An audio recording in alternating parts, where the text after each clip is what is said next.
know we need water and we're running out.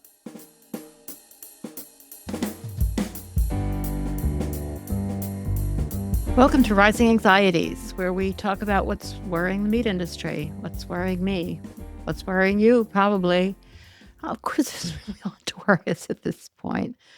Sometimes talking about the animal issues when the country is in such crisis, it can feel like you're missing the point, but we're never missing the point. This is the moment where we have to be paying really close attention. And one of the things I like to pay attention to is what's worrying the meat industry. So I'm going to do it. I'm going to do it. So I don't want you to think that this is all I think about. Just what I mostly think about. All right. Our first article. Oh, I was supposed to say, don't forget, we're podcasts, we're on YouTube, subscribe, and hit like, and do anything else that you can to get this in other people's feeds.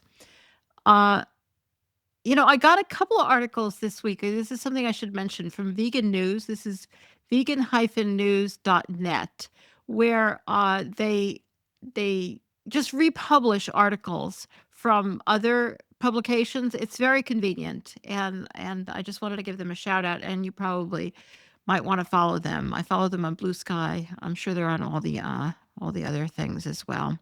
All right, this article. Tyson Food. This is really good. Tyson Foods quietly invested in 5 more plant protein startups this year while publicly doubling down on beef. And this article was originally published in Veg Out magazine.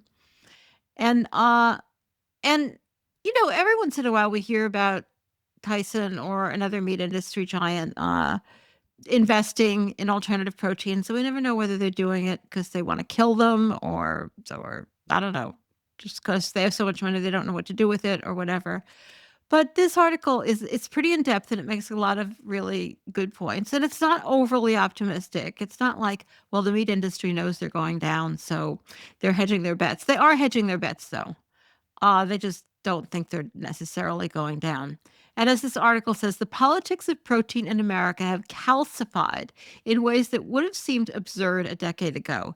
Beef has become a cultural signifier. I think it always was, but it's more so. All right, state legislatures are passing laws restricting the label of plant-based products. That's sure. They keep trying that. They keep failing, but they keep trying it. The word meat itself has become contested legal territory in multiple jurisdictions. So for Tyson, a company whose core customer base skews toward conventional meat buyers in Middle America, loudly championing alt protein would be a marketing own goal. So they're making the point that they don't want people to think that they are supporting this. But it also points out that ignoring the sector entirely would be a strategic one, a strategic own goal, I mean. So they do both. Loudly beef, quietly plants. Doesn't that give you some kind of hope that even Tyson recognizes that things are going in a different direction? And they talk about big tobacco that were investing in vaping long before they ever discussed it or thought that they were going to really lose market share. Oil companies have been investing in renewables for years. It doesn't mean that they want them to succeed, but it also means that they know that they might, not guaranteed. And, as we know, the plant-based sector, particularly Beyond Meat, which is in real financial trouble, is struggling. It's also evolving, as Beyond Meat is with its new products that are super low, with very few ingredients. That's their new thing, and ingredients that you would have heard of. So, and I'll be talking more about that on the podcast this week because there's another interesting article about Gen Z and why the plant-based meats just didn't happen and are not going to happen with Gen Z. But I'll talk about that in a couple of days.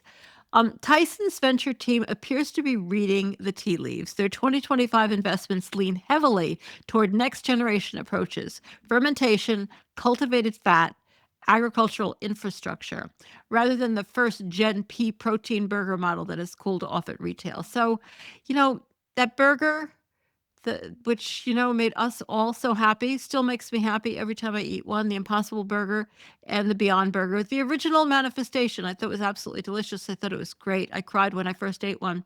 Yeah, nobody else cared. Only we cared.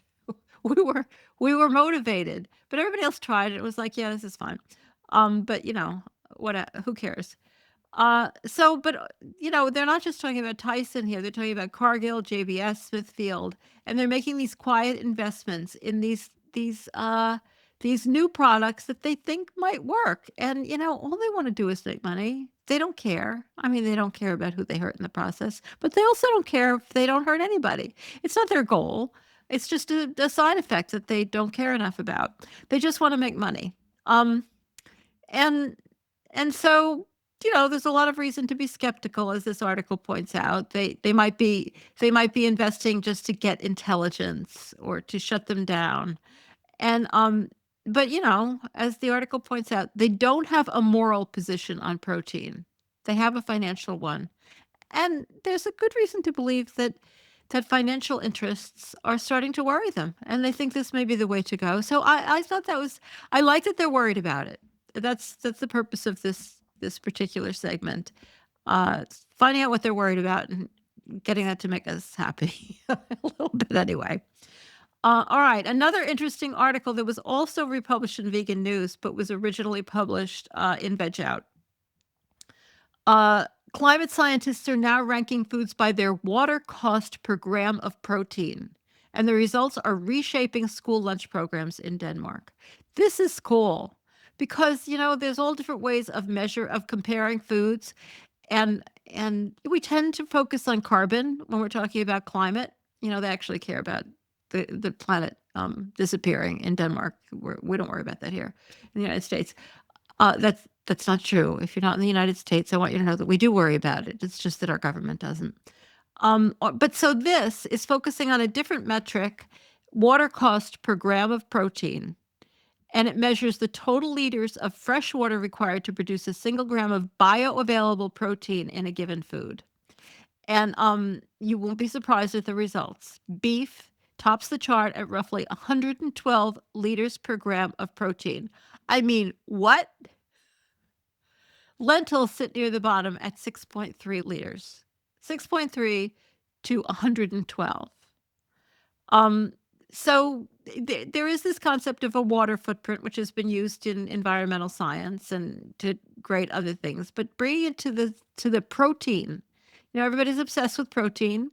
That's not going to change. We have to face that. And we have plenty of protein to offer. And as I like to point out, our protein is grouped with fiber, which is also really good for you, and their protein is grouped with saturated fat, which is not. And so instead of going weight or calorie content, they're talking about water. And water is something that people get. I'm not sure people get carbon. Like, what? Carbon? But water, people know we need water, and we're running out. And they wanted a metric that compared foods on the basis of what most people are actually seeking from animal products, and that's protein. And I think that was very wise.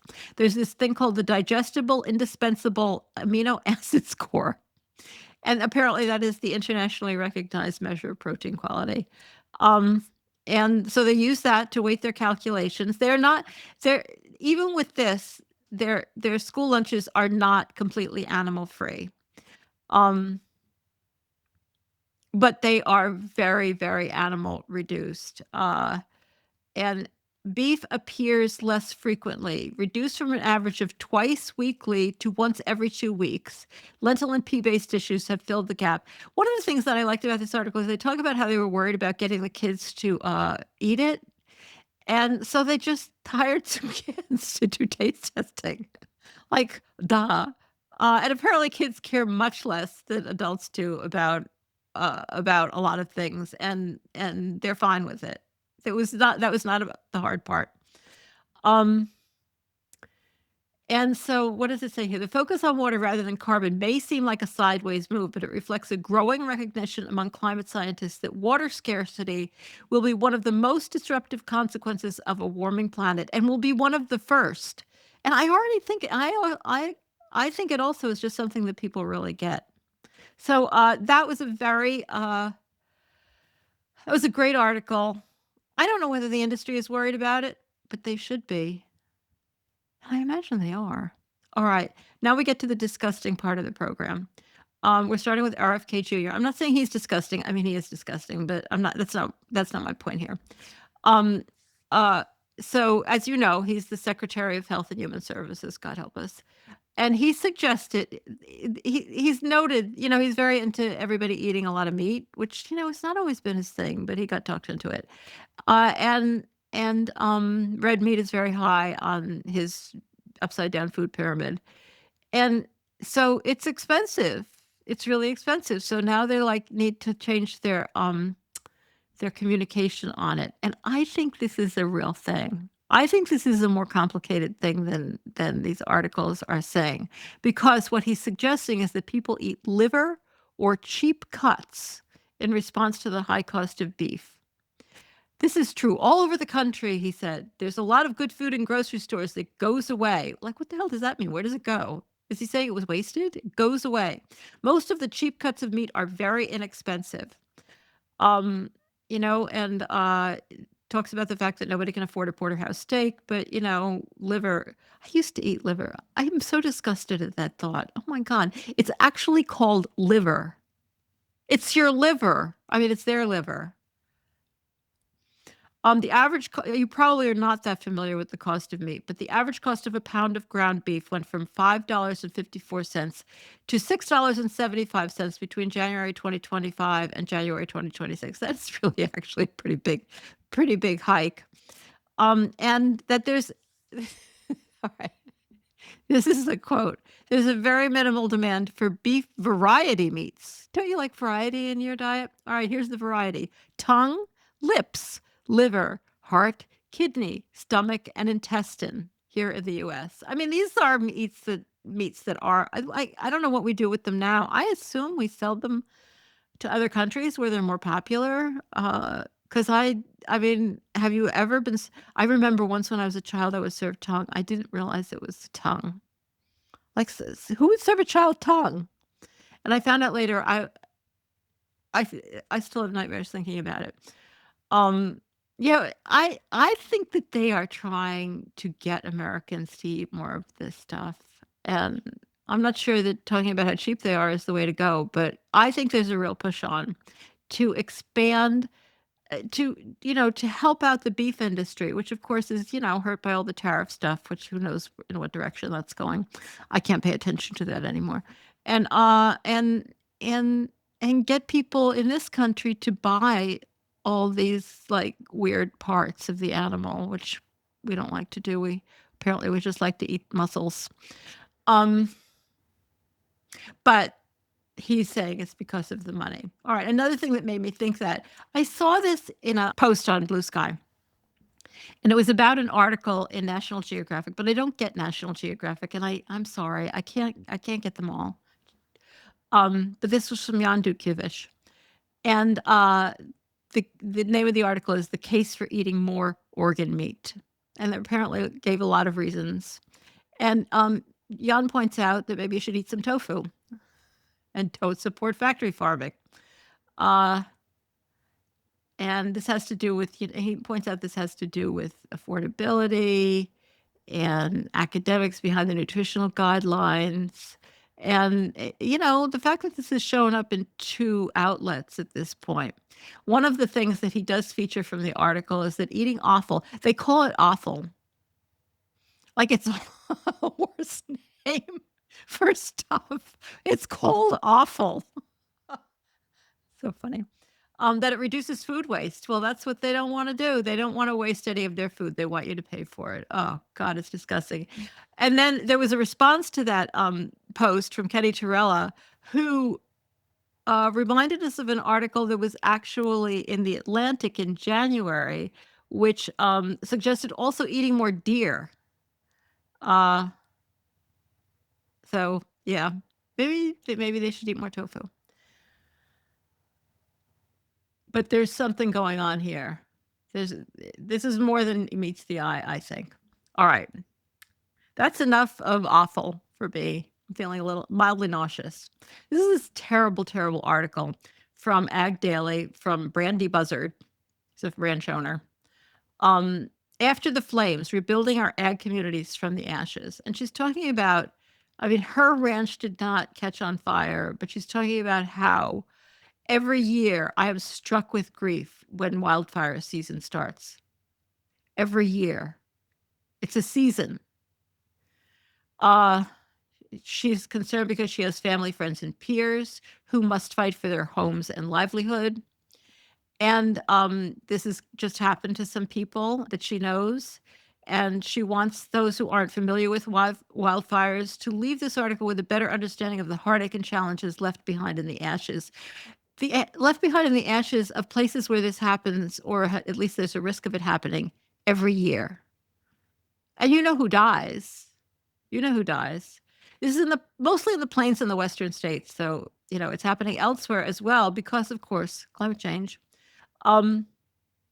And they can happen really, really quickly. She makes the point. It's just absolutely devastating and terrifying.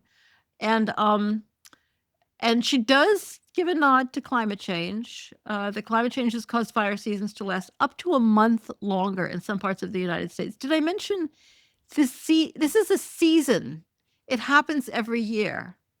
And of course, friends have shared with me, she says, how they were able to save their home and another large pasture, only to lose upwards of 70 cow-calf pairs in another pasture they were unable to reach in time. Cow-calf pairs, like mama cows and their babies, died. 70 cow-calf pairs is a massive number of lives lost. She does nod to the fact that they were alive, and the pain and heartache they felt seeing helpless animals succumb to flames is something I can only imagine. How is the pain and heartache of the animals? The pain is worsened exponentially during strong cattle markets, when a cow-calf pair is worth north of $5,000. I'll let you do the math on that, dear reader. We see what we really care about here. In the coming weeks, she ends, those affected by the fires will start to rebuild, or at least try. Yeah, maybe you should rethink instead of rebuilding. Like, once they receive some moisture, pastures will green up again. Yeah, like it starts to look much better once the rain starts. Enriched from the nutrients in the ash, but they will likely hold far fewer animals. Fences will be rebuilt, hay delivered, and bonds between neighbors reinforced. Yeah, and then next year we'll have another fire season. The ash may eventually wash away, but the strength and resilience of rural America will remain. They only love themselves. When they talk about America, all they talk about is themselves. Like, oh, did you ever read that book, Even Cowgirls Get the Blues? It's by that guy who just died, whose name I can't remember. Tim Robbins. It was his most successful book. It was popular probably in the 70s. That's when I read it. And it didn't have anything to do with fire, but it had to do with this guy who had built a clockworks under San Francisco waiting for the next earthquake, because he was so perplexed by the fact he was either Native American or Asian, I forget, by that once there had been one earthquake there, that people would rebuild a huge city right on top of where there had been an earthquake. That's only part of the story. And just kind of reminds me of that. We just do the same thing over and over and over. All right, I'm looking up the name of the author. Tom Robbins. Tim Robbins is the actor. It's Tom Robbins. All right, sorry. All right, next. Oh, next is Disease Watch. I won't go into them in detail. Bird flu devastates 7.4 million Pennsylvania chickens in a month. Who would have guessed that would happen? What a shocking surprise. Apparently it's surprising because it's earlier than they thought it would be. I won't say anymore. Also on the bird flu front, 101 vultures found dead at Blue Spring State Park, likely from bird flu. This is in Florida. So, of course, bird flu doesn't only, the wild birds are kind of seen as the enemy. In the other article, they even pointed out that wild birds don't always die of bird flu. They just pass it on. They're kind of like the bad guys of the story in other people's minds. Well, yeah, vultures. 101 of them, and probably more. They apparently do die of it.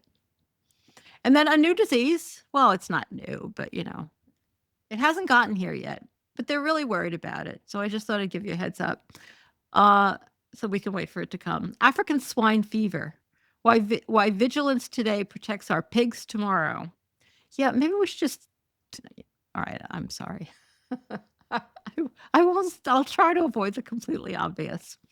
All right, ASF, as they call African swine fever, because it probably sounds better to say ASF, is a highly contagious viral disease which is harmless to humans but nearly 100% fatal to pigs. So, yeah, the pig industry, that's 100% is a pretty big number. And it would cause pork to become scarcer and more expensive. And consumers might turn to alternative protein sources, further disrupting food markets and potentially leading to increased prices as demand for those sources increased. Assholes. Yeah, there's just I mean, it's very contagious. It's not here yet. I think it's just a matter of time, don't you? That's what I figure. I guess that's it for this week's Rising Anxieties. Thank you so much for joining me today. I really appreciate that you're here every week. Don't forget to subscribe, like, and comment on your favorite podcatcher. And don't forget to tune in to our other podcasts, The Hen Report on Thursday and The Interview on Friday. I'll see you next time.